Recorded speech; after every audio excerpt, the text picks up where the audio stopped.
was just after midnight when things started to feel off.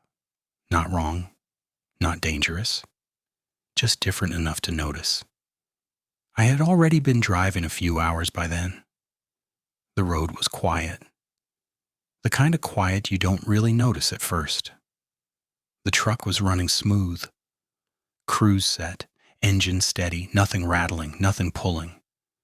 I had the radio on low enough that it felt more like company than sound. The night was clear, no rain, no fog, just darkness stretching out ahead of the headlights. I wasn't tired yet. Not the heavy kind of tired. Just that end-of-day tired that settles in once the work is done and the miles start to roll by.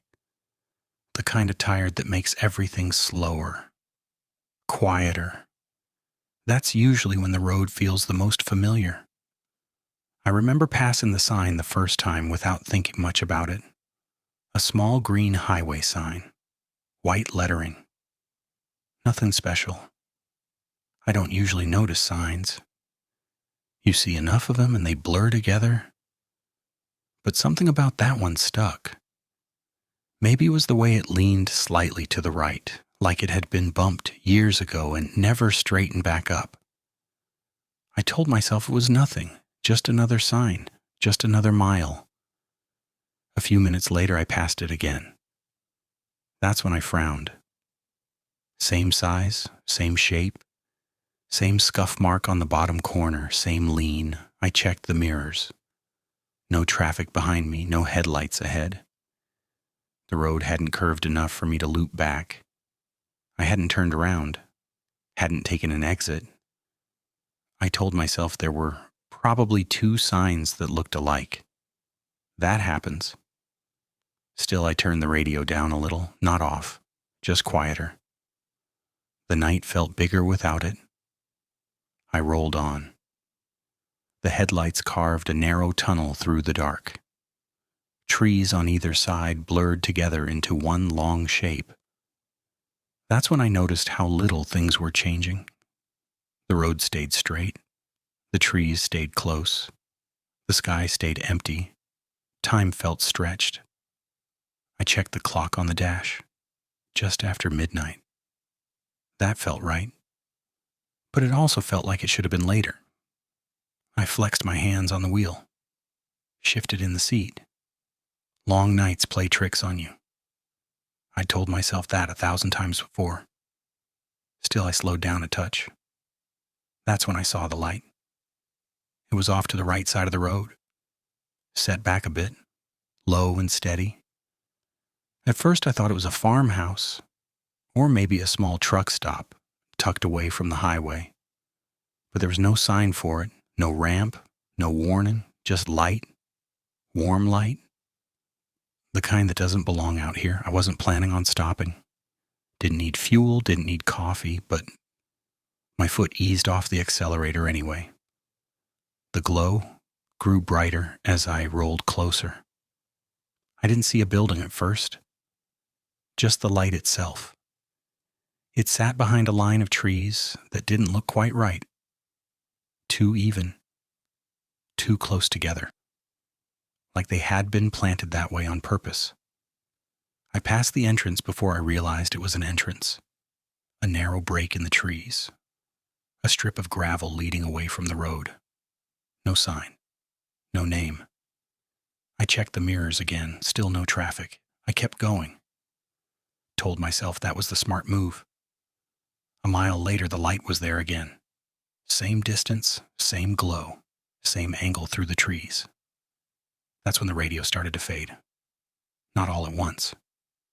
The voice slowed, stretched, turned into a low murmur before disappearing completely. The display was still lit. The station number unchanged. I didn't touch the dial. I've driven long enough to know radios act strange sometimes. Hills, distance, weather. Still, the silence felt heavier without it. I rolled the window down an inch. Cool air slipped in, smelled like damp earth. Like it had rained earlier, even though the pavement was dry. The light appeared again, same place, same trees, same quiet. I checked the clock. Still just after midnight. That didn't make sense. I eased the truck onto the shoulder. Hazards on, brakes set. The engine dropped to idle and the night closed in around it. I sat there for a moment, hands resting on the wheel. Nothing moved. The light didn't flicker, didn't brighten, didn't dim. It just waited. I thought about pulling back onto the road, about letting the night do whatever it was going to do.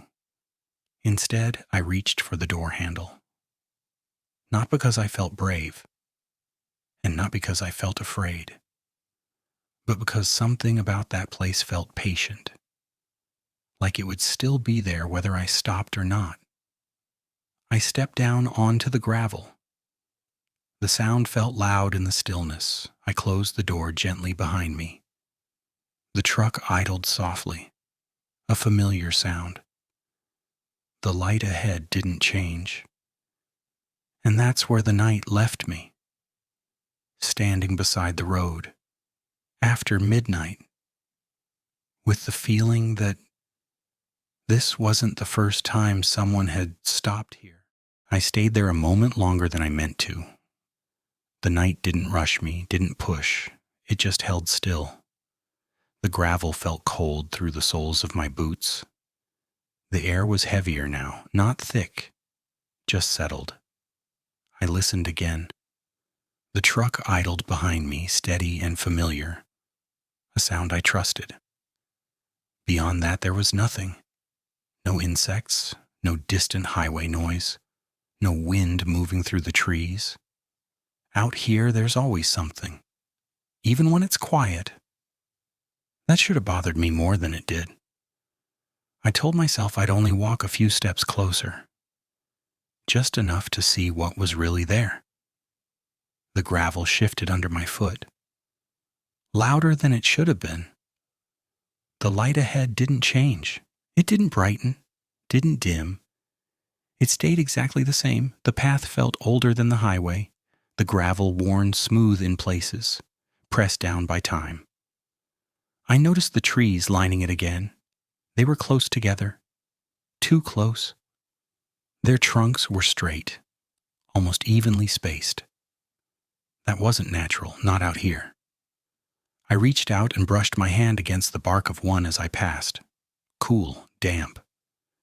The air smelled different along the path, like wet soil, like old leaves. I glanced back toward the truck. It was still there. Hazards blinking in a steady rhythm. That helped. I kept walking. After a short distance, the gravel gave way to packed dirt. The ground leveled out. That's when I saw the building clearly. It was smaller than I expected. One story, long and low. Windows lined the front, glowing softly from inside. No sign, no name. Just light spilling out into the trees.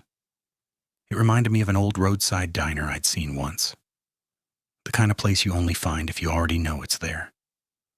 I stopped a few steps short of the door. There was still no sound from inside. No voices, no movement.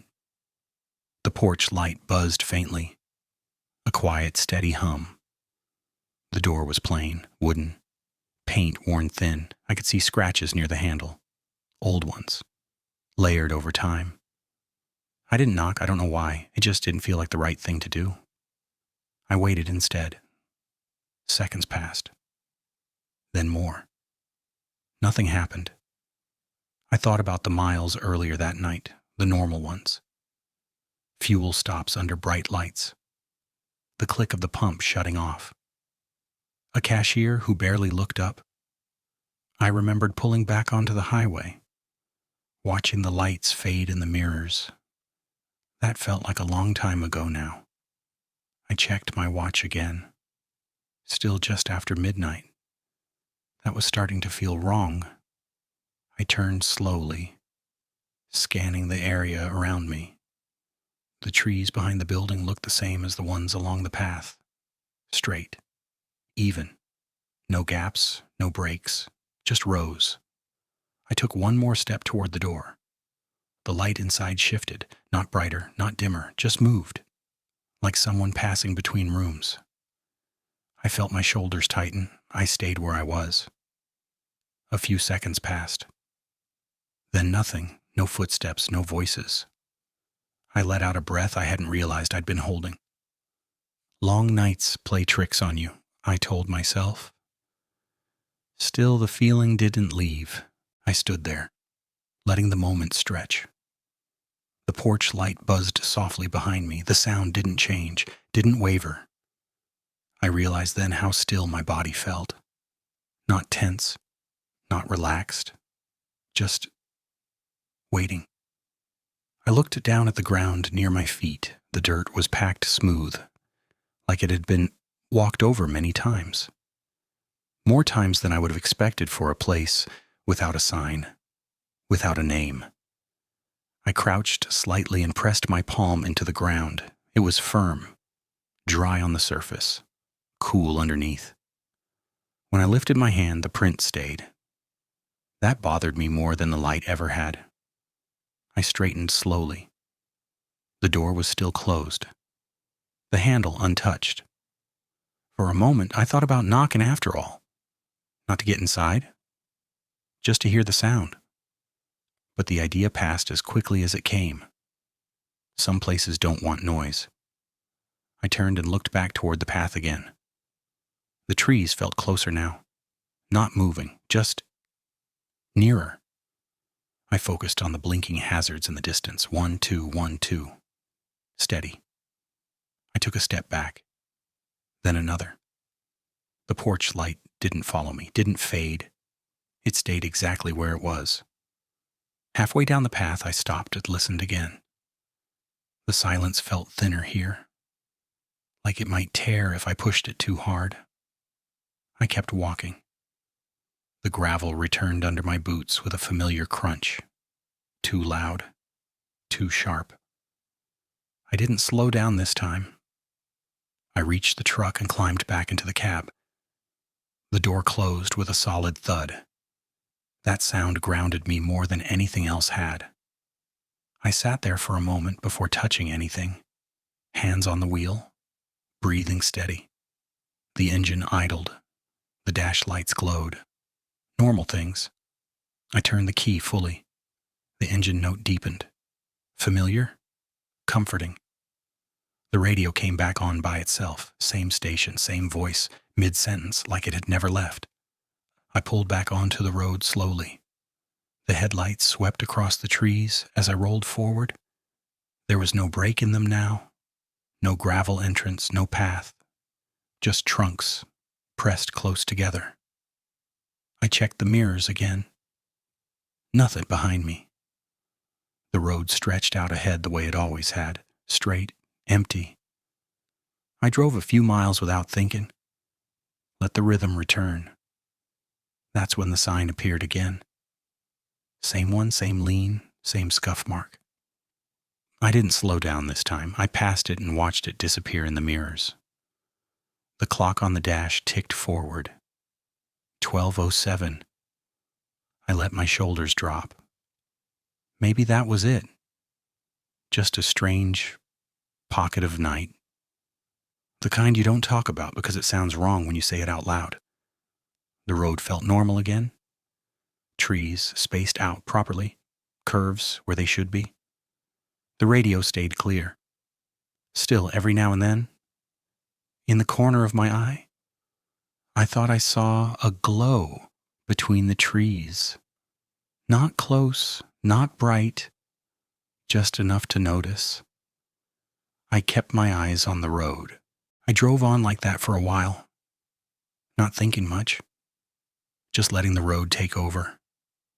The lines on the pavement slid past in a steady rhythm. White, black, white again. The kind of motion that quiets your thoughts if you let it. I told myself the night was done with me, that whatever that place had been, it was behind me now. Still, I didn't turn the radio back up. I left it low, barely there. The voice on it talked about nothing important. weather somewhere far away. A late night call-in that didn't quite connect. It felt safer that way. I watched the mile markers pass. They were spaced correctly now, each one where it should be. That helped. I took a long breath and let it out slowly. The road curved for the first time in a while. A gentle bend, nothing sharp. Trees thinned out along the shoulder, giving way to open ground. Fields mostly, dark and quiet. I checked the clock again. 12:19. Time was moving normally now. That mattered more than I expected. I rolled my shoulders once, working the stiffness out of them, adjusted the seat, settled back in. This was familiar again. The miles added up the way they always did. Still, every so often I found myself checking the mirrors, not for traffic, for light.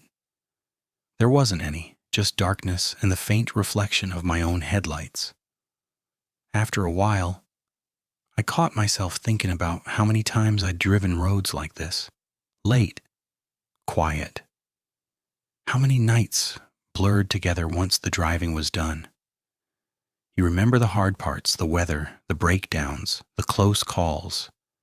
But most nights are like this. Empty road, steady engine, nothing to report. That's why the strange ones stand out. They don't announce themselves, they just slip in between the normal nights and wait for you to notice. I told myself I'd forget this one, that by morning it would feel like a half-remembered dream, the kind that doesn't hold together once the sun's up. That thought helped. The highway widened ahead. Another sign loomed in the distance, not the same one this time, a different shape, different lettering. I felt myself relax a little more as I passed it. Everything was lining up again. The radio crackled once, then smoothed out. The engine held steady. I let the night do its thing. But later, much later, when I finally shut the truck down for the night, and the engine ticked softly as it cooled, I found myself listening again. Not for noise, for silence, and for just a moment. Standing there in the dark beside the cab, I thought I smelled damp earth. I stood there a little longer than I needed to. The truck was quiet now, engine off. Just the faint ticking of metal cooling down. That sound has always felt familiar to me. Like the truck settling in for the night. Like it was finally allowed to rest. The lot was empty, or close to it. A few other trucks sat scattered in the distance, their shapes barely visible under the low lights. No voices, no doors slamming. Just the night, doing what it does best. I climbed up into the sleeper and sat on the edge of the bunk. Didn't lay down yet. I reached for a bottle of water and took a slow drink. Let myself breathe. That's when I realized I was replaying the drive in my head. Not the whole thing. Just certain moments. The sign, the light, the way the radio faded out without warning. I told myself there were explanations for all of it. There always are. Fatigue, long hours, monotony. Your mind fills in gaps when it doesn't have enough to hold on to. I've known that for years. Still, the memory didn't fade the way it usually does. It stayed sharp. I lay back on the bunk and stared up at the ceiling. The truck creaked softly as it cooled. Somewhere nearby an airline hissed and went quiet. Normal sounds. Comforting ones. I closed my eyes for a moment. That's when the image came back. Not the building, not the path. The light. Steady, unmoving. The kind of light that doesn't care if you're watching it or not. I opened my eyes again. The sleeper was dark. The curtains drawn. Nothing to see. I rolled onto my side and pulled the blanket up. Told myself it was just another night, another stretch of road. Tomorrow would come, it always does. But as I lay there waiting for sleep, I kept thinking about one thing: how easy it had been to stop, how natural it felt to step off the road and follow that glow, and how certain I was, standing there beside the truck, that if I hadn't stopped, someone else eventually would.